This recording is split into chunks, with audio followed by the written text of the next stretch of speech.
Energi surya merupakan sumber energi terbarukan yang tidak akan habis meskipun digunakan secara terus-menerus oleh manusia.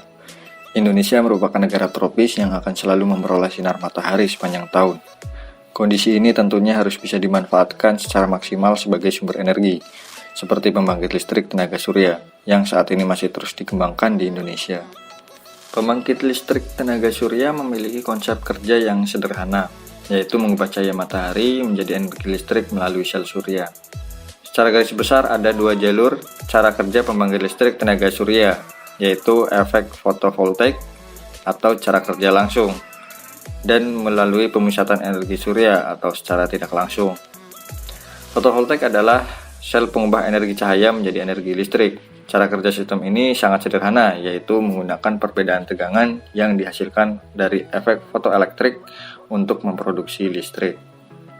Yang kedua adalah pemusatan energi. Sistem ini menggunakan cermin atau lensa serta sistem pelacak, sehingga energi matahari yang diterima di luas permukaan tertentu akan difokuskan ke satu titik. Selanjutnya, panas yang sudah terkonsentrasi digunakan sebagai sumber panas pembangkit listrik untuk menggerakkan generator atau media penyimpanan panas lainnya. Berikut bagian PLTS tipe fotovoltaik. Panel surya merupakan sel surya yang disatukan dan dihubungkan secara seri atau paralel sesuai kapasitasnya. Sel surya terdiri dari dioda semikonduktor yang mengubah cahaya matahari menjadi listrik tanpa batas dan tidak memerlukan bahan bakar. Controller regulator berguna untuk mengatur listrik dari panel surya ke beban. Baterai menampung listrik yang diproduksi oleh panel surya sebelum digunakan. Selain itu, agar energi listrik juga dapat digunakan saat malam hari. Inverter AC, alat pengubah arus DC yang berasal dari baterai menjadi arus AC.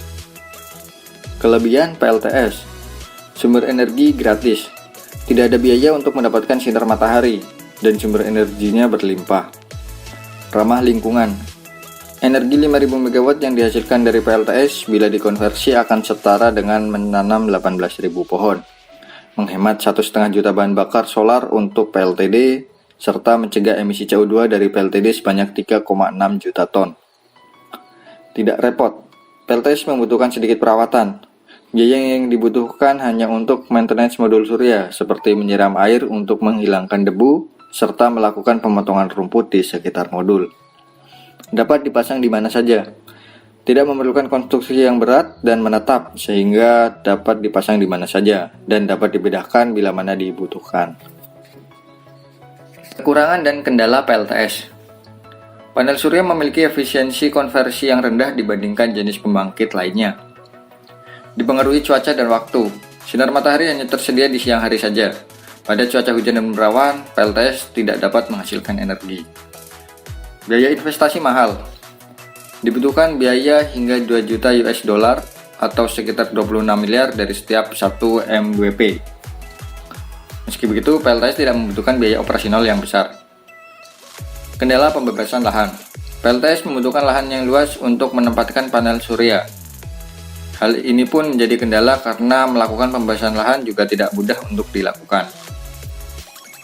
Meskipun masih banyak kendala yang dihadapi dalam memaksimalkan pemanfaatan tenaga surya sebagai sumber listrik, Indonesia berhasil membangun PLTS Kupang dengan kapasitas 5 MW. Kita berharap agar di masa mendatang sumber energi matahari dapat menghentikan energi fosil.